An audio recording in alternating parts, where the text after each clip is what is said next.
हर साल एमडीए अभियान के समय फाइलेरिया को लेकर आपके बहुत सारे प्रश्न होते हैं। आशा दीदी ये बताइए, आशा दीदी वो बताइए। इस बार मैं डॉक्टर साहब को साथ में लेकर आई हूँ। आप इनसे अपने सारे सवाल पूछ सकते हैं, जिनका डॉक्टर साहब सही जानकारी देंगे और आपके मन की हर शंका और गलतफहमियों को दूर कर देंगे।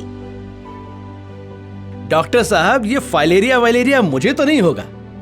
जी नहीं, ऐसा कुछ लोग सोचते हैं, पर ये सच नहीं है। फाइलेरिया किसी को भी हो सकता है।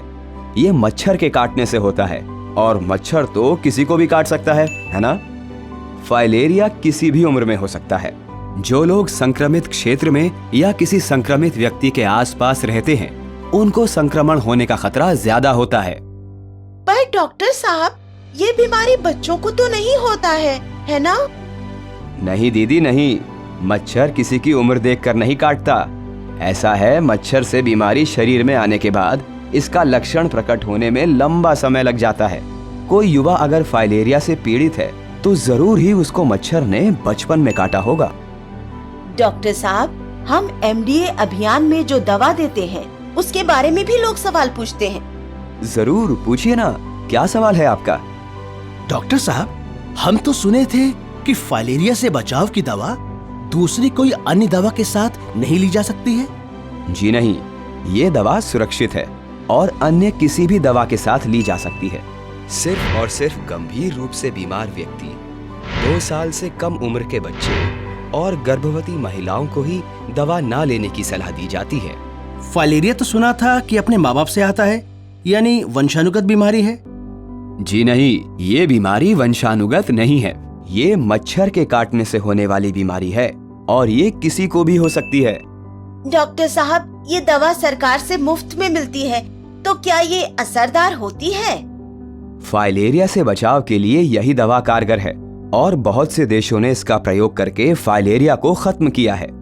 ये दवा सभी फाइलेरिया प्रभावित क्षेत्रों में खिलाई जाती है, अतः इसको स्वास्थ्य कर्मी के सामने खाना अनिवार्य है। हमको तो किसी ने बोला था कि केवल एल्बेंडाजोल टैबलेट का सेवन करना चाहिए, अन्य दवा का नहीं। नहीं, फाइलेरिया की रोकथाम के लिए केवल एक दवा प्रभावी नहीं है। सभी को सारी आवश्यक दवाओं का सेवन करना चाहिए। सुना है फाइलेरिया से बचाव की दवा शरीर में गर्मी पैदा करती है। बिल्कुल नहीं दीदी, ये शरीर में गर्मी पैदा नहीं करती और पूरी तरह सुरक्षित है। डॉक्टर साहब, क्या ये सही है कि पुरुषों में हाइड्रोसील यानी के अंड कोशों में सूजन साइकिल चलाने और कड़ी मेहनत के कारण होती है? नहीं, हाइड्रोसिल एक प्रकार का फाइलेरिया ही है जो संक्रमित मच्छर के काटने से ही होता है। साइकिल चलाने एवं कड़ी मेहनत करने से ये नहीं होता। पर ये बीमारी तो सिर्फ उन लोगों में होती है जो खारा पानी वाले क्षेत्र में रहते हैं। जैसा कि मैंने बताया, फाइलेरिया सिर्फ मच्छर के काटने से फैलता है और ये किसी को भी हो सकता है। डॉक्टर साहब, सब बोलते हैं कि ये बीमारी सिर्फ गरीब लोगों में ही होती है। ऐसा बिल्कुल नहीं है। ये बीमारी किसी को भी हो सकती है। मच्छर काटने के समय अमीर गरीब जाति और लिंग का फर्क नहीं करते। याद रहे, फाइलेरिया के रोकथाम के लिए मच्छरदानी का प्रयोग करें, अपने आसपास जल जमाव न होने दें और एमडीए के दौरान सरकार द्वारा मुफ्त दी जाने वाली फाइलेरिया से बचाव की दवा खाएं। फाइलेरिया का एक ही इलाज, इसे होने ही ना दें।